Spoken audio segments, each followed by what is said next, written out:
Hello friends, तो welcome back to science and learning world. आज मैं आपको माइक्रोस्पोरोजेनेसिस के बारे में सब कुछ बताने वाली हूँ। आप रेडी रहिए। माइक्रोस्पोरोजेनेसिस आज हम डिटेल में पढ़ेंगे। एनसीईआरटी का ये पार्ट 2 लेक्चर है, sexual reproduction in flowering plants, class 12 biology का। बहुत इंपॉर्टेंट है नीट के लिए, राइट। तो microsporogenesis, as the anther develops, the cells of the sporogenous tissue undergo meiotic divisions to form microspore tetrad. Okay, तो वो क्या बोल रहे हैं, जैसे ही एंथर मैच्योर होता है, रिप्रोडक्टिव ऑर्गन्स मैच्योर होते हैं, तो जो सेल्स होते हैं स्पोरोजीनस टिश्यू के, दे अंडरगो मियोटिक डिविजन। वहाँ पे मियोटिक डिवीजन होगा मैच्योर होने के लिए। वहाँ क्या बनेगा, मियोटिक डिवीजन होगा तो 4 बनते हैं, तो माइक्रोस्पोर टेट्राड बनेगा। What would be the ploidy of the cells of the tetrad? सबको पता है मियोसिस के बाद क्या होता है, हैप्लॉइड। हैप्लॉइड। तो अब ये हमारे पास एक डायग्राम है जो मिडल लेयर्स, कनेक्टिव एंड ये एपिडर्मिस होता है। This is the endothecium, sporogenous tissue and tapetum.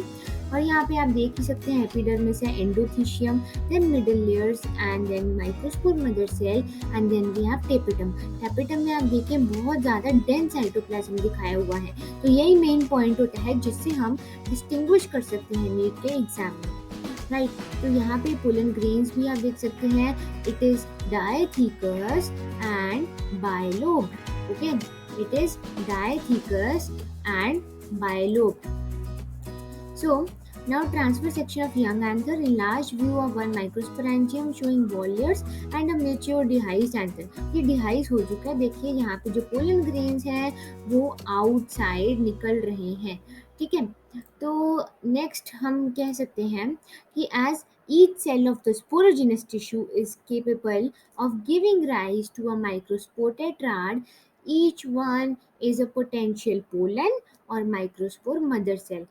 मतलब जैसे ही स्पोरोजेनस टिश्यू का हर एक सेल, स्पोरोजेनस टिश्यू का हर एक सेल पोटेंशियल पोलन है, क्योंकि वो माइक्रोस्पोर टेट्राड को या तो माइक्रोस्पोर मदर सेल बोल सकते हैं जो पोलन को जनरेट करेगा, या फिर वो एक पोटेंशियल है, मतलब वो फ्यूचर है उसका।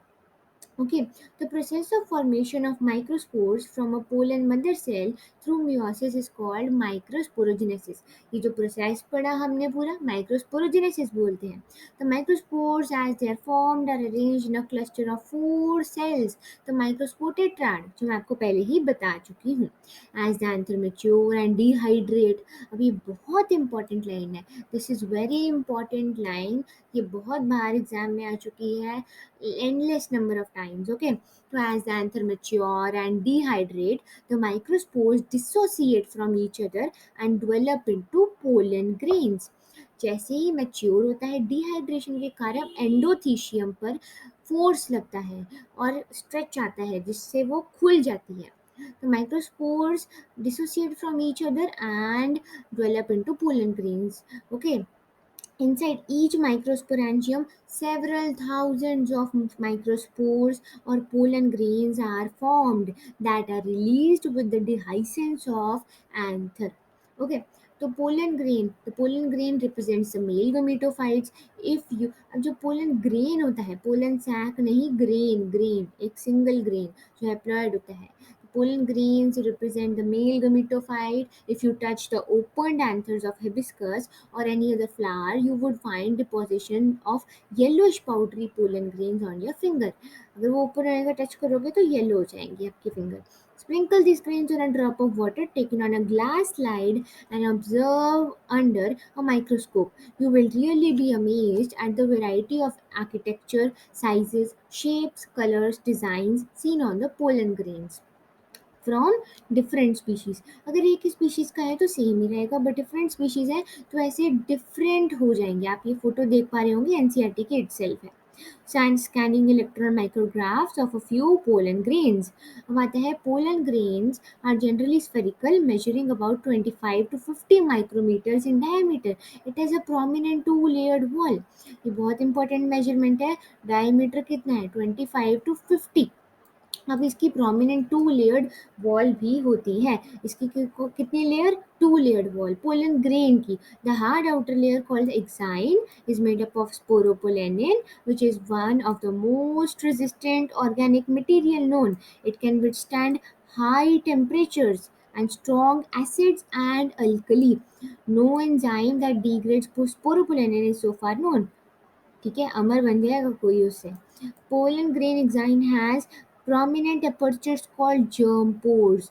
पोलन ग्रेन में से अगर फर्टिलाइजेशन के लिए किसी को निकलना है तो डिग्रेड तो हो नहीं रहा किसी एंजाइम से, तो पहले ही हम एक पोर बना देंगे। तो sporopollenin is absent. Pollen grains are well preserved as fossils because of the presence of sporopollenin. किसी से डिग्रेड नहीं हो रहा तो एक फॉसिल की तरह वो स्टोर हो जाएगा।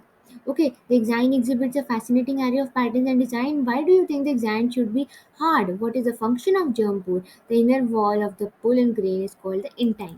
अब जो inner wall होती है उसको intine बोलते हैं, outer को exine। exine में germ pore होगा, ठीक है। इनर अगर आउटर थिक है, स्ट्रॉन्ग है, तो इनर को थिक स्ट्रॉन्ग होने की जरूरत नहीं है। तो intine it is thin continuous layer made up of cellulose and pectin. The cytoplasm of pollen grain is surrounded by a plasma membrane. तो आप ये जान सकते हैं कि जो साइटोप्लाज्म होता है पोलन ग्रेन का उसको plasma membrane, then intine, and then exine. When the pollen grain is mature, it contains two cells, the vegetative cell and the generative cell. The vegetative cell is bigger, has abundant food reserve, and has a large, irregularly shaped nucleus. The generative cell is small and floats in the cytoplasm of the vegetative cell. It is spindle shaped with dense cytoplasm and a nucleus. In over 60% of angiosperms, the pollen grain are shed at this two cell stage। मतलब 60-60% angiosperms में two cell stage generative और vegetative के ही form में release हो जाते हैं। In the remaining species the generative cell divides mitotically to give rise to the two male gametes before pollen grains are shed. मतलब पहले ही, जब शेड होने से पहले ही वो डिवाइड हो जाता है generative cell two male gametes में। So pollen grains of many species cause severe allergies and bronchial afflictions to some people, often leading to chronic respiratory disorders, asthma, bronchitis, etc. It may be mentioned that Parthenium or carrot grass that came to India as a contaminant with imported wheat has become ubiquitous in occurrence and causes pollen allergy। ये आपको समझ आ ही गया होगा, बहुत simple language में NCERT में explain है। तो यहाँ पर हमारे पास आते हैं these are the pollen tablets. Okay, pollen, यहाँ पे बी पोलन आता है फ्रॉम इंग्लैंड। ये पोलन टैबलेट्स हैं because it is rich in nutrition. तो नेक्स्ट अभी हम देखेंगे कि पोलन के बारे में क्या है। Pollen grains are rich in nutrients. It has become a fashion in recent years to use pollen tablets as food supplements. In Western countries, a large number of pollen products in the form of tablets and syrups are available in the market. Pollen consumption has been claimed to increase the performance of athletes and racehorses. बहुत nutritious होता है, right. when once they are shed, pollen grains have to be land on the stigma before they lose viability if they have to bring about fertilization। Viability होती है, ऐसा नहीं है एक बार pollen grain हुआ कुछ युगों बाद, सदियों बाद, बट किसी स्टिग्मा पर लैंड कर रहा है, ऐसा नहीं। स्पोरोपोलेनिन है तो कभी भी हो जाएगा, बट इंटरनल जो लिविंग मैटर है प्लाज्मा मेम्ब्रेन के अंदर, वो तो उसकी वायबिलिटी है ना। तो how long do you think the pollen grains retain viability? कितनी देर तक? The period for which pollen grains remain viable is highly variable and to some extent depends on the prevailing temperature and humidity. पहाड़ों पे कुछ और होएगी, like hilly area पे कुछ और होएगी, टुंड्रा रीजन में कुछ और होगी, आर्कटिक में कुछ और, ट्रॉपिकल रेन फॉरेस्ट में something else. In some cereal such as rice, ये बहुत इंपॉर्टेंट है, सुनिए, rice and wheat pollen grains lose viability within 30 minutes of the release. And in some members of, ये भी बहुत इंपॉर्टेंट है, Rosaceae, Leguminosae and Solanaceae. इसको आप SRL, आपने लेबोरेटरी का नाम सुना होगा, SRL डायग्नोस्टिक्स, तो इससे याद कीजिए, Solanaceae, Rosaceae, Leguminosae. They maintain viability for months. You may have heard for storing semen, sperms of many animals, including humans, for artificial insemination. It is possible to store pollen grains of a IVF, मतलब plants का भी होता है, pollen grains of a large number of species for years in liquid nitrogen. Chemistry का कुछ data है, -196 degree Celsius पे liquid nitrogen पे करना है हमें store. Such stored pollen can be used as pollen bank similar to seeds in crop breeding programs. तो ये था हमारा pollen and male reproductive system of plants के बारे में. अब नेक्स्ट हम अपने नेक्स्ट वीडियो में we will start with the pistil megasporangium ovule and embryo sac. So if you like this video, then please do like my channel, subscribe and share with your friends. और अगर आपको कुछ पसंद नहीं आता या पसंद आता है, then do comment me also so that I can improve it. Okay, so keep watching the videos, keep studying, work hard. Bye bye. Subscribe.